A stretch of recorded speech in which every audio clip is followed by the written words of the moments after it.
காட்டில் விறகு சேகரித்துக் கொண்டிருந்த குமரன் என்ற ஏழை ஒரு பணப்பையை கண்டெடுத்தான்.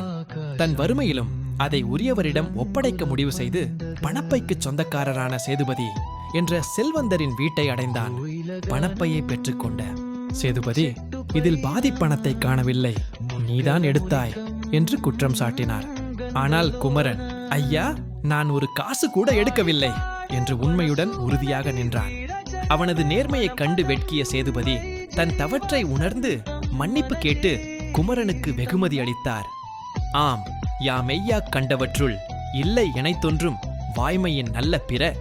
அதாவது, நாம் அறிந்த உண்மைகளிலேயே வாய்மையை விடச் சிறந்தது வேறு எதுவும் இல்லை.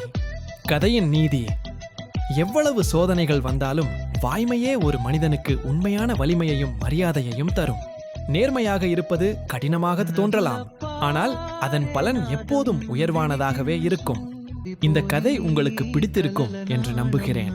இது போன்ற குட்டி ஸ்டோரிஸ்களை நீங்க பார்க்க விரும்பினால் எங்க சேனலை மறக்காம சப்ஸ்கிரைப் பண்ணுங்க. உங்கள் ஆதரவு எங்களுக்கு மிகவும் முக்கியம்.